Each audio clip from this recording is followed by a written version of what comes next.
What's up, everybody? It's Jeffrey Lyles, welcoming you to another edition of Lyles Movie Files. Joining me today, as always, is a little brother Jayce. How you doing? What's going on, guy? Cooling. And we're joined by a very special guest, the aficionado of all things Batman, our cousin, Duane Brickhouse. What's up, guys? What's up, man? Thanks for having me. Appreciate you. Absolutely. So, I got to see a sneak preview, a press screening of the Batman, and you watched it opening night Friday, and Jayce has still not seen it. And you and I have differing takes on the movie, but I guess the one thing that everybody wants to know, right off the bat, the gate, is this the absolute best Batman movie you've ever seen? Absolutely not. It is no, not even. I won't say not even close, but no, it's not the best Batman movie. So anyone that says that, in my opinion, is out of their minds. Yeah, that was, I think for me, that was a checkout point in a lot of reviews. I was like, whoa, whoa, whoa, what? No, it's not the best. Dark is funny because when I got home, my first thought was, I can't wait to watch The Dark Knight again. Like that was my first thought, and I was like, oh wow, I can't imagine how great this Batman movie was. I was like, I just want to watch The Dark Knight, and then when I watch that, I'm gonna watch The Dark Knight Rises, and then I'm probably gonna watch Man of Steel, so then I can go into Batman vs Superman, and then the 4-hour escapade of Justice League. That's how hard it was after I watched that. I was like, yeah. Now, what was your take on it? Because for me, I was like mentally checking off all the stuff that they were doing that reminded me of Dark Knight. So for me, and I said it wasn't the best Batman movie. I would add that there are some things about it that it did better than other movies. Um, for me, and I think you see it as the Batman movies just progress, as just technology progresses, they did do a better job with the costumes, things such as that. I felt like this was the best fighting Batman, which I thought Ben Affleck was a better fighting Batman than Bale. I thought Bale was obviously a better fighting Batman than Michael Keaton. We're And I just think skipping this Val by Kilmer far, and George Clooney now, huh? they don't count. They don't, I don't know why you said that. I didn't even know they were in a movie. So I just thought, as far as they've come with the costume and how flexible they've made it and how the actors able to move in it, I thought the fighting scenes in this one were better than others. There's definitely a lot of little things. You talked about comparing it to the Dark Knight. Um, I mean, in a sense where the villain really makes the movie that much better. I see a big comparison because the villain in this movie was fantastic. Um, and then I saw a lot of little nods to, as we were talking about earlier, just like Long Halloween, a little nod towards Hush. Is this a no spoiler show? Oh, it's gone. Yeah, Jay All doesn't care. right. Yeah. You're not gonna spoil anything. Nods to little things. I felt like there was a little nod to No Man's Land. I thought they touched on so many, or even a potential Robin, right? So there were so many little things that they touched on that I think they left it wide open for what they could do next with this movie universe, with this Batman universe. I'm looking forward to it. So here's the things that were kind of interesting. As I told Jayce, I started watching Dark Knight, kind of getting hyped up for the Batman. I was like, wait, you're not being fair. You need to watch this with a clean slate. Watch it on its own. So then I went back after I wrote my review of the Batman and watched Dark Knight. And then I was like, geez, did he just watch the Dark Knight and have a checklist of things he wanted to do? Because there was like the nightclub fight where, in Dark Knight, old boy's going, what makes you think I want to hear you talk? And then you see Batman just slugging away, beating these dudes down. We've got the super genius using a cell phone recording to show how he was killing somebody. Oh, you should be afraid, Brian.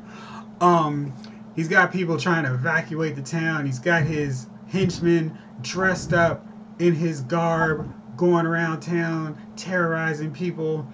He's going after, well, I guess he doesn't really go after Batman's love interest in this, but we've got Right. that. There's just so many different things where it's like, man, okay, you really, and Gordon's a big part of this one. So there was a lot of things that I was like, okay, well, I guess you just wanted to measure yourself against the best Batman in a lot of people's mind. Mm-hmm. Now, you did have a really good point. That's something I wish I had written in my review that you did not like about this. You break that down again? Oh, the police stuff. Oh, Deputy Batman. Like the one thing, his story about Batman's kind of on his own. The way they did his relationship with the police just didn't make sense. He was too much, especially for a Batman that seems to be very new. He was too much buddy with the police officers. They were like hanging out, having coffee and donuts together. It just didn't make sense how much they worked together. Especially when you look at some scenes in the movie where it was clear there was not a relationship outside of I guess he's not commissioner, outside of Gordon, right? So they had Batman and Gordon had that relationship, and I guess the relationship had been going on for 2 years, but it was not a hey, the vigilante is working with the police type scenario. So outside of the point where they're just trying to save everyone's life, I didn't understand how they were partnering together so much. And like if I look at the whole movie and say, okay, what is my one flaw with the movie? That's it. The relationship with the police could have never been that close. Especially not in 2 years. That doesn't actually make sense. It's like he's a guy getting in our way. He's stopping us from busting crime. He's taking all the glory. What are you doing? This guy's a vigilante. Get him out of here. Yeah. Like if it's Batman Justice League, best friends with Superman, and everyone knows him, I could get that, but not this Batman. Yeah. He's not doing the magician ninja thing where he's popping in and out. He's like going in, he's taking the elevator. Excuse me, guys. Hey, Gordon. He's walking in and giving them high fives, as they go through. Right. That piece does not make sense at all. Right. Again, especially as you watch the movie and you see that the relationship with police officers and Batman is not. I mean, at one point he's escaping from the police station. Yeah, that was your. Next thing you know, they're hanging out together. Yeah. So it was really interesting. Now, you and I differ a lot with the Riddler. I thought they wasted a really good opportunity to put Hush in a sequel because Hush kind of has a monopoly on the bandaged face villain in Batman, and this film just basically puts a hood on the Riddler. It's not bandaged up like Hush, but it's like he's covered up. And the Riddler's whole thing is, I want everybody to see me because I'm the smartest dude around, including this chump Batman, who I'm going to befuddle with all my amazing riddles. And this guy's wearing like this big overcoat, and he looks like a horror movie villain. All he needs is, I guess he is using things to club people. So it's weird that he's not at all like Riddler. He's just like serial killer, and we're going to call him the Riddler. But the best part about him is when we actually get to see Paul Dano. And he looks like the Riddler anyway. And what did you think about Riddler? So, before I answer that, I just got a text from my brother who just went to see Batman. And he wrote in all bold, like he's yelling at me, saying, it's good. So. That's another one for you, Jayce. Fraser Brickhouse. Right? Brickhouse 2. So, the Riddler, I do agree with you. If they ever bring Hush into it, which they did a little nod to him, you're gonna have a huge connection between the two, just because of the look. I mean, there weren't bandages; it was a mask. But that could be interesting how they bring that about too, right? Because he could end up being one of Riddler's disciples, someone that was inspired by Riddler to actually go and do this stuff. And then also, as you think back to it, think about the animated Hush, right? Which was a bust. Which is great, right up until it was a letdown. We're gonna kill Riddler off. It was a letdown, but that was all about Riddler. So I just thought of that as you were talking. I thought the actor, when they got to the end of the movie where he was unmasked and he was talking one-on-one with Batman, that is one of the best Riddlers we've ever seen. I thought he was great in the role, made for a great villain. You didn't see it till the end. I don't think that's terrible, because you get a little bit of a build-up. You really don't know what you're dealing with until the last, it's a long movie, right? The last 30 minutes maybe of the movie.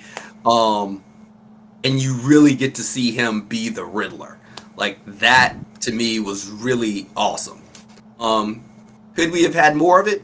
Sure, but there was so many other things in the movie between Carmine Falcone and what they're doing with the Penguin and Catwoman that maybe you couldn't have done that. But I will say I think they did a great job with the Riddler. The best parts of him was when he was unmasked. And the best part with him was when he did the interrogation scene, like in Dark Knight, with Joker. You're right. Nothing you can do. You're right. Yeah, the only difference is he was behind the glass, so you could just bang on the glass instead of getting inside. Did you, Duane? Did you think they gave all the villains and side characters a good amount of time to flesh out their story? No. In 3 hours. No. Because I think you got a little bit of Penguin. And I think you're going to get more, so I feel like they were just trying to intro him. And he had a lot in the movie, but I just don't think you really got the Penguin.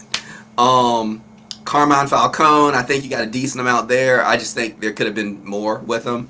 And not necessarily in this movie, but down the road, which won't happen. Spoiler alert. Who else? Catwoman. Oh, Catwoman. Catwoman, I just don't think... She had a lot of screen time. Terrible mask, but I just don't think there was enough build up to explain that relationship. They had a lot of little moments together, but you don't get invested in that relationship. I don't know that if it wasn't, what's her name? Zoe Kravitz. Zoe Saldana. If it wasn't her, you probably nobody would care. Oh wow.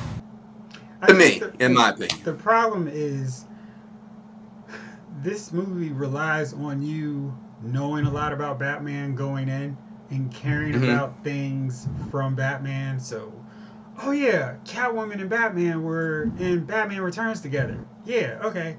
And then in Dark Knight Rises, he escapes and runs off and because it becomes his own man with Catwoman.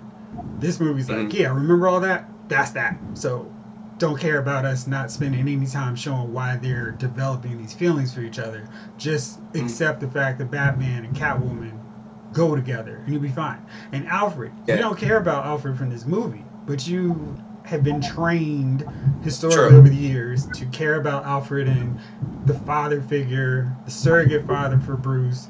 This Joker is like, you're not my daddy. And he basically all but closes the door on the Batcave. But we're supposed to care about this dynamic, not from anything they do in this movie, but because, hey, I like Alfred when Michael Caine was playing him. He's great. And he was making jokes with him. And Michael Gow, and even the old boy from the 66 series. He was a great Alfred.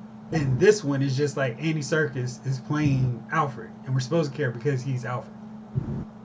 Yeah, and the other thing with the Catwoman piece, you referenced her in the movies, but then also you have anyone that's looking at modern comics right now, they only know Catwoman as Batman's girlfriend, the anti-hero that she plays. I think there's so much there, because even in the movie that she was in, the Christopher Nolan movie she was in, she was a bad guy that, they built a relationship. I don't think they really set that tone here. She wasn't a good guy, but she wasn't the Catwoman anyone that knows the history, she's not the Catwoman we all know and love. I know we're going to touch on this, but I made a comment about the one thing I would say wasn't good about this movie. Go for it. Is another thing that actually is pretty tough. I thought Pattinson was a great Batman. I really do. I think he was a really good Batman. He was a terrible Bruce Wayne. Straight up emo Bruce Wayne. There are times, Jeff, you and I discussed it earlier, there's times where emo Bruce Wayne can play, right? If he's in the Batcave doing his thing, I get it. But every time he's out, he is emo Bruce Wayne. When he's, you referenced his relationship with Alfred, you don't really feel it until the end of the movie when, you really needed to feel it before that. Just because you had emo Bruce Wayne dealing with Alfred. And it was, I need billionaire Playboy. Like that's the Batman. That's the Bruce Wayne I need. I don't need the broody Bruce Wayne. Yeah, we need that Bruce Wayne who's gonna go, oh, that martini was probably too many. I like those shoes, and then flips the switch and is like, Alfred, what am I looking for? Like that's exactly. And the Bruce Wayne who comes in to the party late with 3 girls on his arm, takes a martini, makes a big speech, and then splashes it, throws it over the roof because he doesn't care, but he's just putting on a facade of being this boozy billionaire. This one is just like, I'm mad, I don't care about anything, and I'm so upset about my parents. Like, this Bruce Wayne is so weird that he's spray painting his floor to come up with his yarn pattern. Where it's like he's connecting things. He's like, yo, whatever, man. I'll just spray paint the floor. It's like, what are you doing? Don't you have a computer? Not even in the back. He was in his house. He was like in his bedroom doing it. It wasn't even in a cave where the bats are just gonna put some drop in it and he'd have to have Alfred clean it anyway. It was just like, yo, this is a living room. I don't care if the maid sees it. I'm just gonna write all this stuff out. It was weird. And like you do get like Batman. The whole thing with Batman is always that Bruce Wayne is the facade. Like he really is Batman 24/7. I'm good with that. But again, to your point, he doesn't act like Batman 24/7 because anyone that paid halfway attention is like, oh, you're Batman. Like you got to be Batman. Like nobody else has got all this money running around to do this. You have to. You got the cheek line and everything, player. It's you. And you're not even like the whole Bruce Wayne. I mean, we still see the makeup on your eyes. Right. You're Batman. So that part was interesting, where it was like, yeah, let me just paint this area around my eyes, throw people off. I hated his haircut, and I think that also was distracting to me because it was like he looked like he should be serving drinks at the Iceberg Lounge as opposed to. It was anime Batman. Yeah, it's an anime Batman haircut. Yeah, that's true. He was rocking Terry McGinnis style. Anime Bruce Wayne. Sorry. Right. So it was really interesting. So we had all these different elements, and I thought Penguin was by far my favorite character because Colin Farrell just got lost in the role. There was no trace of him, and I wanted to see more of him. And I'm glad they're going to do an HBO Max spin-off series. I'm actually looking forward to that. Duane, did you hear the best part about this with Penguin? No. So, since you watched the movie, you can attest to how much fun this movie is for little kids. Colin Farrell was like, yo, I'm all about playing Penguin. And the one thing that's missing outside of the top hat, the monocle, the cigar, man, that's a Penguin trademark. Just I don't even have to light it. Just let me hold it, rock it, put it in my mouth and not light it or whatever. Warner Brothers is like, no, you can't do that because we've got little kids watching this movie about a serial killer taking out people in Gotham. And we don't want impressionable kids to decide they want to start smoking because the Penguin smokes. Yeah, that doesn't make a lot of sense. Nah. And you had stuff blowing up. You had someone's head blown off. I mean, they have rats doing all kinds of stuff to dudes. I'm like... I mean, nicotine kills. Yeah. But so do serial killers, so... Yeah, that's true. Yeah, I didn't know that. I don't know. I don't know how to respond to that. I mean, we know the world we live in, and there's certain things that people touch on that they don't want to touch in the movie theater, but, I mean, Penguin, certified bad guy. I mean, it's one thing if you say, hey, we don't want to do it on HBO Max that is in people's homes, but I don't understand why you wouldn't do it in a movie. What was the movie rated? PG-13. Now, if rated R is right here, this is the Batman. The world's kind of soft. So close. No. It's like, can we just get over to R? Can we? I really want to. Yeah. It was knocking on the door rated R, and Warner Brothers said, whoa, come back. Yeah, hold on. Not the cigar. If we give a cigar... The cigar is rated R, right there. If we get one cigar in here, head blown off, we're skating. But that cigarette, nope, it's going to take us to rated R. Jason, why haven't you seen it? I went and saw a better movie. What'd you go see? I went and saw Uncharted. Is it a better movie? It was 2 hours long. That makes it a far better movie. Is it a better movie? Did you see it? No, I have not seen it. Okay. Have you played Uncharted? No. Okay.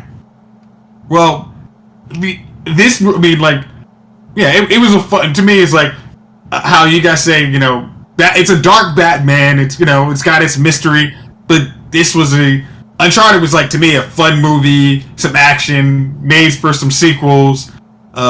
You got two good lead characters that played well with each other. Mark Wahlberg and Tom Holland, right? Yep. So yeah. So, okay. Yeah, you got it. Hollywood wants you to say it too. Is that you just telling us that your fiance wanted you to go see Uncharted instead of Batman? No. Nah. I got around that. All right. Yeah. I might have to drag her to go see Batman. So this is a new one. I mean, you guys are saying it. 2 brick houses to 1 Lyles says it's a good movie. I did not say it was a bad movie. You did not say it's a bad movie. What is your non-LylesMovieFile.com assessment? Well, like I said, I think they did a very competent movie. Like, there's nothing that's like, oh, this is so stupid, except for Batman being the worst fighter. Like, Duane, who was so impressed with his fight, I'm like, this dude is the dumbest fighter ever. Like, these guys are pulling guns up like this, and he's like, whatever. There's no, maybe I should move. He like walks up to the bullets. I didn't say he was the best fighter. I said, due to the costume, it's the best fighting we've seen. You did say that. Just because he could move. Right. But, I mean, Jeff, you're right. I mean, for someone that's 2 years in and, knows as much as a 2-year in Batman would know, has the technology that a 2-year Batman is, which we haven't talked about that. Right. I mean, that is the most bulletproof, bomb-proof suit we've ever seen. Because I mean, he's taking shotguns to the chest. Shotguns, and they're not like bam. They're like. Hey, what about the bomb? Oh my gosh, there is a lot. I forgot about that. Yeah, like, he's wait. You guys are gonna have to elaborate. He takes a shotgun at close range to the chest. He sees the dude with the shotgun. The shotgun knocks him down. Yeah. They better. The shotgun knocked him down. That took a little bit out of him. Oh, but throughout the movie, he's just taking bullet shots everywhere. He's rolling with the punches. Literally is hoping nobody gets lucky and shoots at his face. Yeah. He's got this little spot right. He's not doing this. He is just like, what's your bullets got to do with me? There's no raising the cape. He's just like, nah, dude. No, he is like, get me. Come at me. God. And they're like, but Jeff, the bomb. All right, go ahead. Tell him about the bomb. Okay. So we have a guy that gets killed in a pretty cool way. He's got a bomb around his neck. Just Batman is like this on the bomb. He's holding the guy to his face, trying to get him to tell him who the rat is. He's like this to him. Tell me. The bomb explodes. The bomb's around the guy's neck. Batman's here. Bomb explodes. It just knocks him back. Right. So this bomb does not do with shrapnel. It just magically misses the couple inches of face and absorbs all the shock of a bomb. No, it does knock him. It does knock him unconscious because that was before the policing. Right. It knocks him unconscious. Not enough for them to get his mask off though. And it seems like it would be an easy cow to take off because it doesn't look like it's tight. It just looks like all they got to do is just do a quick yoink. And they take him back to the police station. This is how long he's unconscious. And then they're like, yo, let's check out who he is. And Gordon's like, no, we've got to show respect for this dude who's running around our city, beating up bad guys. And it's like 80 police officers who are like, you killed the DA. And I don't understand where there's confusion. Which is stupid. I mean, right. They saw what was happening. For the DA dying. Hey, it's better than blaming themselves. Come on. Dude had a bomb around his neck, and Batman did it. Yeah. He didn't disarm it fast enough. Come on. That was on Batman. He knocked out. He didn't try. All right, but so the escape, Jeff, this is on you. So he escapes from the police station, gets to the roof, and then what happens? This was one of my favorite parts of the movie in a sarcastic way. So, you know how like this Batman, and this was a cool thing because it's like young Batman, so he doesn't have like a million gadgets. I do feel like that was something that was missing. I think it would have been cool to see him go, shoot, this doesn't work at all. Let me try this thing. There's no evolution in the gadgets for him. You know, like how in Dark Knight, the opening scene where he comes out and a dog's at him. He's like, dude, I need to get a suit so I can turn around and protect me in case dogs are biting. And later on, it pays off because Joker sits the dogs back on him again. So this time, he's never going, I need to put a shield up against my face in case another bomb explodes in front of me. Or maybe I should do this in case anything. He's like, nah, I'm good. Now, he has one Batarang, and it's his Bat logo. I thought that was kind of cool. But I felt like, dude, what are you doing with this thing? He's not really throwing it around or anything. He's not using it as like a throwing star. It's just like let me use it to cut stuff. It's like, okay, whatever. But he escapes to the roof of the police department. He's using his grapple gun, which I love seeing because it's like, yes, that's always fun. That's a nice weapon in his arsenal. And he gets up to the top. But this Batman is not so into the game that he's like, let me just shoot my grapple gun and go over to the next building. He's like, whoa, this is high up. And I'm like, what are you doing? Why are you acting like you're afraid of heights? But then the cops are very slowly because, you know, the cops have terrible cardio. And it's 80 of them. So it's a log jam up the steps to the rooftop. So Batman pulls a little string and he opens up a wingsuit. And this thing is so baggy and it's like, okay. And Duane reminded me they were doing this back in Transformers. The G.I. Joe movie that had Transformers in it. Yeah. So best G.I. Joe movie ever. They were, because they were like so cool. And it was like, why are these whack Transformers in this movie? More Tyrese and Josh Duhamel, please. So he takes a wingsuit and he just whoosh. And I'm like, this doesn't seem as smart as just using the grapple gun. But this is a young novice Batman, so we'll go with it. And then he's gliding through Gotham, and he's like, yo, this is my stop. And I'm like, this doesn't seem right. So then he pulls a string, a parachute pops up. It's like, why you got a parachute? You're in Gotham. So it catches on to some overpass, and then he just boom, boom, boom, boom, and he falls to the ground. And I'm like, dude, something should be broken. Next thing he's just like, I'm good because my bat suit is invulnerable. He doesn't have a broken anything, no scratches. I mean, it just survived a bomb. I mean, dude, he dropped from a building and this thing was flying and gliding, and all of a sudden he tumbles, and it's almost like it's a comedic scene. I was laughing because I'm like, I need to laugh at something in this movie. And he's just rolling on the floor, and it's like, cool, I'm good, let's go. Wow. Okay. And because I see like I think Hot Toys released like the video, the action figure with him in this the little bat suit, and it was just like that was really a thing. Like you got, I mean, it's like that's not like the little hang gliding suits, like, and then you have a parachute magically pops out of that. It's like how much random stuff you got behind that cape, dude. It was just a weird idea in a dumb execution. Where it's like, I just feel like just diving and using the grapple gun is better than a wingsuit that you have no control over. And he wasn't high enough to really use a wingsuit. Well, hey, Lucius Fox is going to get on that next movie. Next movie, he'll have the little like electricity thing where, you know, he puts his cape up, shoots a bolt of electricity through the cape, tightens up, he just glides, hang glider. I'm not going to mention the Dark Knight also had a wing glide scene that was way better. I'm not going to do this that. is the best Batman movie ever, okay? There was no Dark Knight sequel trilogy, okay? Forget that. Ignore that hish. Yeah. I like Carmine Falcone. John Turturro played him. He was really good. And I was like, yes, he's a great guy. But I kept wondering, they're probably not going to keep him around.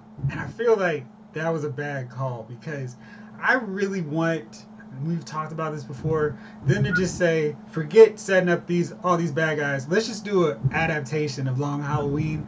And this one really got me excited at the beginning. And the beginning was one of my favorite scenes of the whole movie because he was, like, Batman was actually narrating, and the bat signal goes up, and you see all these, like, they're showing a montage of all these bad guys doing stuff in Gotham, like spray painting, harassing people, and then the bat signal goes up, and then they start looking in the shadows, and they're worried because I could be there. And it was like, that was cool.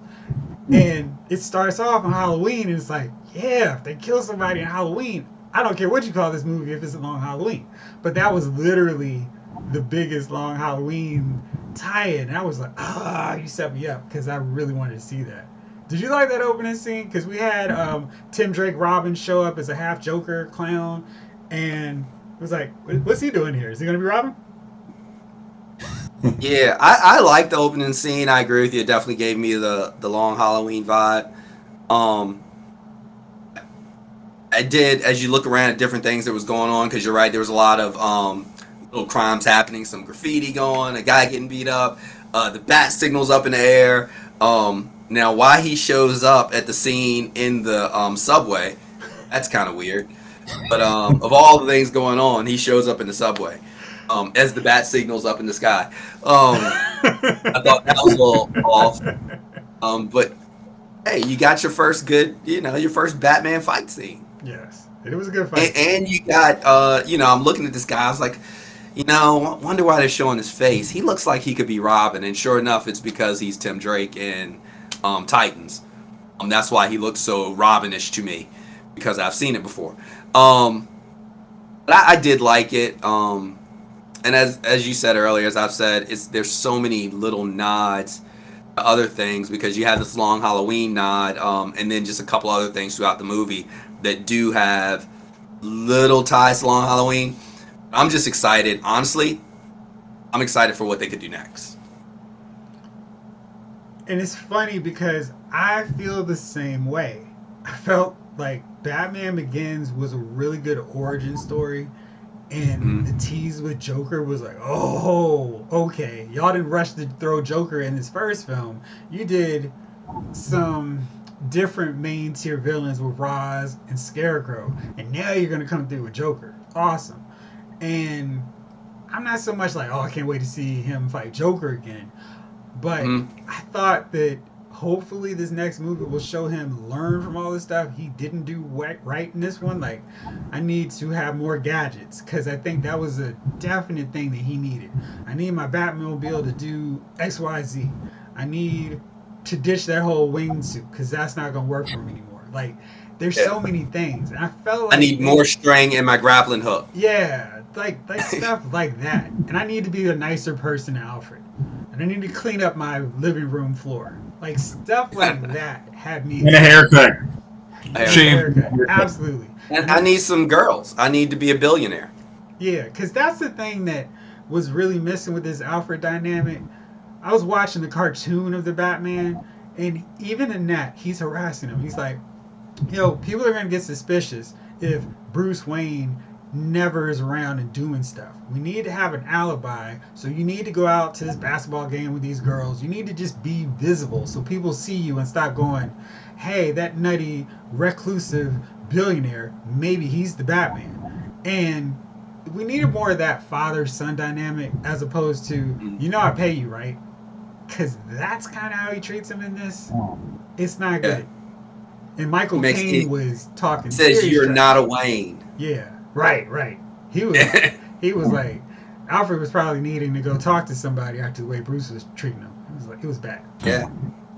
He was like, look, Bruce, I helped you solve this case. Give me that stuff, man. I'm solving these riddles. It was wild. Oh gosh. Yeah. I did like the riddles though. I thought they were cool. Like, people were riddles were good. Like, as you think about the future though, because we look at who's doing it right? So when you look at DC movies, they obviously haven't planned out things as well as they could. You look at how Marvel did it, and you go back to Iron Man, and you see seeds of what they ended up doing in Infinity War, right? Or in Endgame. You see it all. So, I was thinking about it earlier today, and just like for the Joker piece, Joker's in the movie, so they do allude to potentially next movie's Joker, but there's so much they could do I know, just like Christopher Nolan, blah blah blah. But I wasn't gonna say that. That was Jay. so much they could do. Like you think back to Thanos, right?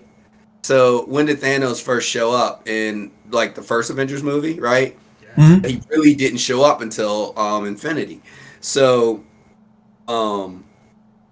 if they could do it in a way where you have Joker in the movie, but not your main villain, but maybe he just comes back at the end again.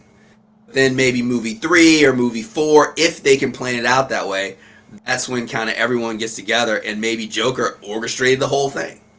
Mm-hmm. Or maybe I don't think they're going to be that patient because they don't know if they're. I mean, I guess they're making it too, but they probably didn't do this having a plan. But I think the real problem is because Matt Reeves wants to keep this so grounded and realistic. I don't know how many villains in the Batman universe really work with what he's doing because we've already seen Scarecrow, Ra's al Ghul. I don't know who else he could put in his real world thing, unless Poison Ivy is just some eco terrorist. Eco terrorist. Yeah, who's like using needles to infect people, but that wouldn't be as much fun as her. And you couldn't do Mr. Freeze. You can't do Killer Croc. It's just gonna be. You can do Firefly, but you're gonna use him in Batgirl. You're right, so he's off the table. You can do Zaz, but he's not as exciting. But Zaz is also a serial killer. Like that was the whole thing with Riddler. Like, you're right. You're right. Up too many things where Riddler just could have been a death trap, but I'm not killing anybody. I'm just trying to outsmart Batman. And I think going so extreme with him makes Joker have to go even harder and more of a serial killer because like I'm gonna kill people different than the way Riddler did. That was just kind of interesting. So last thing, you and I were talking about one thing, Court of Owls. That's something they could do with the Talons, but the Talons are zombies, so it's like how you gonna work that in there? Well, okay, you could make it so the Talons are trained each like kind of how Dick Grayson would have been the next Talon up.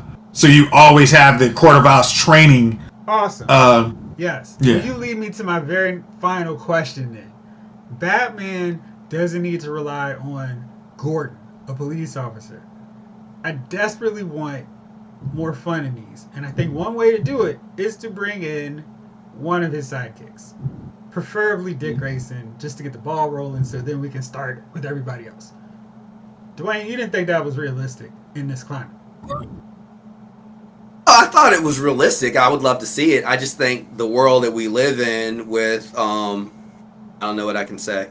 With you know Boy Scouts of America, with Catholic churches, with different things you have going on where you have adult men with children, they're scared to put a cigar in a movie. I think they're going to struggle saying, hey, we're going to have this scenario where we have this dude take this 13-year-old out on the streets flying off of buildings wearing bat suits. But you know my favorite part? They have like little kid toys for the Batman. So you can get your serial killer Riddler figure, you can get Catwoman, your gangster penguin. There's no cigar. No cigar though. You have to just roll up some paper and then put it in his mouth. But yeah, I just wish. I think you can get a scenario where, Dick Grayson's older. Yeah, like Chris O'Donnell and the George Clooney Batman. No. That didn't count. You go, okay, if you want to do it, you have to make it like, because if this is Robert Pattinson at age, let's say, 23, 24, is Batman, or Bruce Wayne, you have, like, a young you have Dick Grayson, where he's, like, almost the point, like, 16, 17, so he could be an emancipated minor next year, so he's not hanging out with Bruce too much, but he's like, hey, you don't have any family, you can't be on your own, so why don't you just stay with me for a couple years and then you go do whatever you want to after that. So it's not as sketchy. It doesn't. I never think it looks sketchy because we've been told the story. But in our new climate, you make that concession. And as you say that, sorry to make another comparison, but when you look back to what they did with what his middle name was Robin, right? Like if they would have kept those movies going and that guy would have became Nightwing, none of you would have batted an eye. Nope. Thank you all. I've been on board. Yep. Would watch some more movies. Yeah. Yeah. So I think there's a way they can do it. I just don't know if this creative team I don't know if they have the vision, because DC movies, and I know this is kind of outside of I don't know if they have the vision to do it. Yeah, well, thank you so much for coming on. I appreciate having your Batman expertise on hand, and for somebody who liked the film, so I could go back and forth about how it ripped off so much from all these other Batman. And bro, I think I helped support that message. Absolutely. And bro, we cannot wait till you see it so you can tell us which side you're on. If you're on Team Brickhouse or Team Box. So, all right. Very good. Guys, thanks so much. And I would love to hear that as well. So, absolutely. Oh, it'll be in the text message. It's very loose. Thank you guys for rolling with me. Thank you all out there for watching. This episode of Lyle's Movie Files has been filed.